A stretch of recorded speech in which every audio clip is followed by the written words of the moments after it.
toutes et à tous et bienvenue dans ce journal de 20h, il est 22h. Bonsoir à toutes et à tous et bienvenue dans ce journal de 20h, il est 22h42. J'espère que vous passez une bonne soirée messieurs dames puisque la mienne est un enfer. Ma femme m'a quitté hier soir et elle est partie avec les enfants. On commence par une bonne nouvelle, Bertrand Chanceux dans une petite ville de Paris a joué au loto hier et est devenu millionnaire en l'espace de quelques secondes. Un reportage de Jean-Marie Mercier et Valérie Duguet.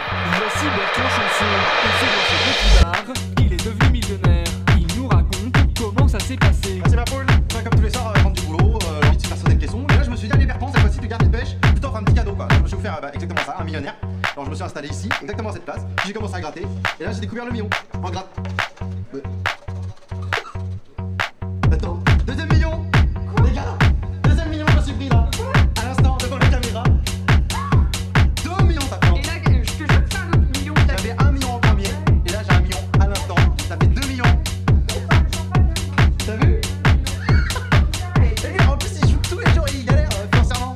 Et moi je me retrouve avec 2 millions quoi. Une chose est sûre, Bertrand Chanceux porte bien son nom.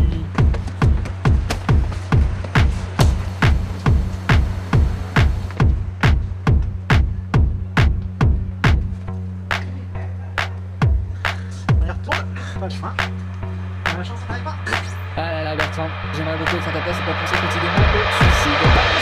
Nous allons vous montrer les coulisses des entraînements des mamans de la région Nord-Pas-de-Calais qui se sont trouvées une nouvelle passion dans une activité méconnue. De quoi les occuper au lieu de faire la vaisselle. Un reportage d'Olivier Reichmann et de Jean-Luc Mine. Ok. Les filles, vous allez prendre un bébé, chacun? C'est toutes les semaines la même histoire. Nos jeunes mamans s'entraînent pour décrocher la victoire. Nous, on est une équipe hyper soudée, on se connaît toutes par cœur, on est super potes, ça fait 5 ans qu'on fait ça, et on n'a jamais gagné. Nous, c'est notre rêve vraiment de gagner. Franchement, la semaine prochaine, on a toutes nos chances. Et du coup en fait le principe c'est très simple, c'est que tous les ans on essaye d'avoir un emploi. Parce qu'en fait il y a un poids et une taille réglementaire, sinon on peut pas concourir. Et du coup par conséquent on peut pas gagner. Bah, c'est ça. Hein. Donc voilà, on essaye tous les ans de se renouveler chez un autre quoi. Ouais. Là, par exemple, ça fait un mois qu'on est tombé enceinte. Ouais, tout en même temps. Je suis en train de parler. Comme des Pile poil, copines. ta gueule. Pile poil pour qu'on ait des nouveaux bébés pour le prochain concours en fait. Ouais, c'est ça. Attention, non, tu vois, ça, c'est pas bon, ça. Au concours, tu tapes la barre, c'est 30 points en moins. Et puis un bébé en moins aussi je crois. Ce sport est très méconnu. Il s'agit du drop baby. Un sport où l'on doit jeter son enfant au plus grand possible. Pourquoi c'est pas le bébé? Je sais pas si vous vous souvenez du petit Timothée que j'avais vendu en 2008. Alors il était super parce qu'en fait il avait pas de bras, pas de jambes, c'était le vrai fusil quoi, on l'appelait la fusée quoi. Mais un sport comme celui-ci, ça dérange. Et nos mamans font face à de nombreuses critiques. On est là, on est des mauvaises mères. On fait ça alors que ça c'est dégueulasse parce que nous en fait on fait ça pour eux avant tout pour leur bien-être. On fait ça pour gagner de l'argent, pour l'avenir, pour qu'ils aient des belles études. 1, 2, 3, on est ça! Ça va, ça! Et parfois, elles s'entraînent avec leur vrai bébé. Oh, c'est pas grave, il y a l'habitude, hein. Des chutes comme ça, et tout. Voilà, bébé. Ouais. Pleure pas, là. Je m'entends pas pleurer, là.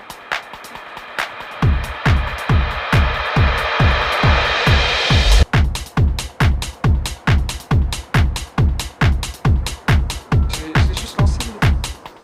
On leur fait un gros bisou et on leur souhaite bien sûr bon courage. Revenons à Paris maintenant et parlons théâtre avec ce nouveau duo iconique qui propose un spectacle hors norme. Ils le produiront sur scène à partir du mois de décembre jusqu'en 2071. Un reportage de... J'ai pas les noms et puis de toute façon tout le monde en fout. Je m'appelle Edouard Je m'appelle Akoufen, nous sommes frères et sœurs. et nous sommes la compagnie des planches anonymes. Et je m'enfonce dans la terre d'où je viens. Je viens de la terre comme les vers de terre, et je retourne la poussière dans la terre. Cela fait maintenant 10 ans que nous travaillons sur ce spectacle. Il y a eu 9 ans d'écriture et de recherche, et c'est là qu'on a réalisé ça.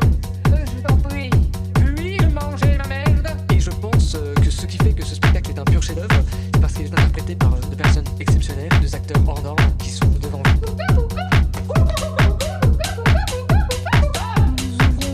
Et je comprends que certaines personnes ne comprennent pas ce chef-d'œuvre puisqu'elles n'ont pas l'intelligence nécessaire pour comprendre ce qui est en face d'eux en fait. Nous sommes très intelligents et très talentueux. Et je pense que toutes les personnes dans le public ne le sont pas. Comme dans cette société, je te domine, je te domine. Domino, Valérie Damido. Pour monter ce spectacle, Edouard et Akoufen ont touché 150 000 € d'aide de la part de la mairie.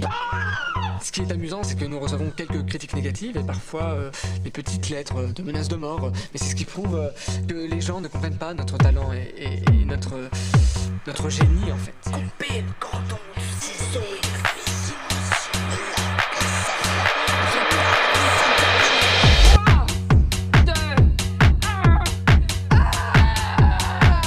Et à chaque fois, le public est conquis. Je pense personnellement que ce chef-d'œuvre est supérieur à n'importe quel autre chef-d'œuvre puisqu'il véhicule des messages intemporels et d'amour et c'est ce qui fait la beauté de l'art.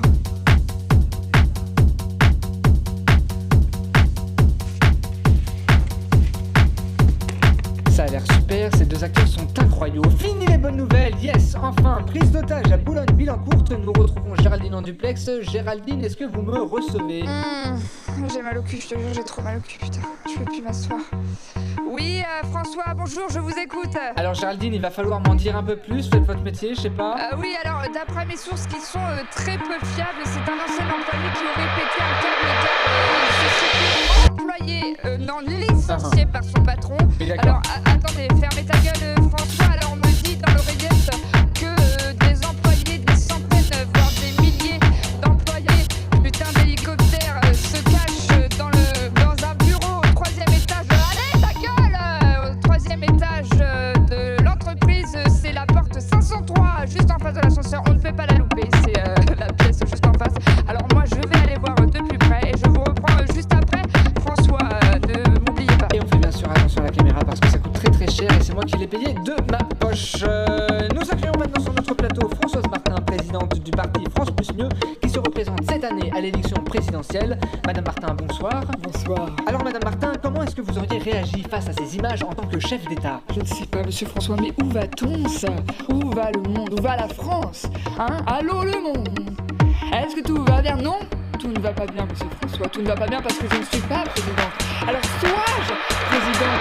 Attendez Madame Martin, pardon si je te coupe, hein, mais on a du nouveau côté duplex. Géraldine, est-ce que vous avez trouvé les otages? Oui, bien écoutez, François, vous ne croyez pas si bien dire puisque maintenant je fais partie intégrante de ces otages. C'est moi qui parle maintenant, ok? Ce que je veux, c'est très simple. Je veux 1 million en petite coupure, sinon je la bute. Et son gosse, ok? T'es sérieux, toi? De quoi? T'as cru que j'étais enceinte? Oh, pardon, oh là là, pardon. Ah oui, parce que j'ai un petit peu de ventre, alors une femme en 2020, si elle a un petit peu de ventre, elle est forcément enceinte. Je sais pas, j'ai pensé. Je trouve ça très misogyne. Franchement, monsieur, faut évoluer, on est en 2020 quand même, quoi. Ferme ta gueule, pour les mains en l'air!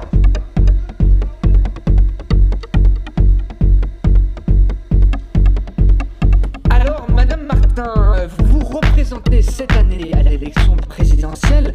Quel est votre programme et que désirez-vous changer dans cette politique de France? C'est une vraie question, monsieur François. C'est réellement une vraie question. Qu'est-ce que vous essayez de faire au juste? Vous voulez que je vous lèche vos pieds dégueulasses devant la France entière? C'est ça que vous voulez? Hein? Espèce de sale binoclard avec ta cravate couleur pisse avec des barres en dessus, hein? Ah oui, savoir ce qu'elle veut faire, Françoise! La salope de Françoise, qu'est-ce qu'elle veut faire? Eh ben, Françoise, elle veut diviser la population de la France par 2! Voilà ce qu'elle veut faire! Ah, vous l'avez frappé, hein? Il vient me frapper, vous l'avez vu? Regardez-le! Aïe! Me frapper la cuisse! Il me meurt! Il me meurt!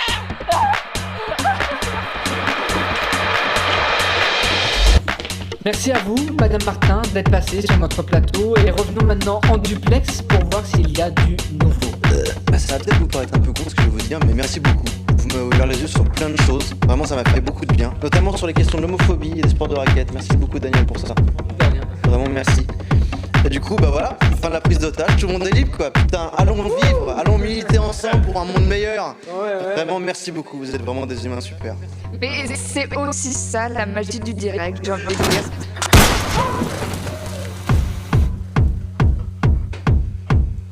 Ta gueule au 3e étage de l'entreprise.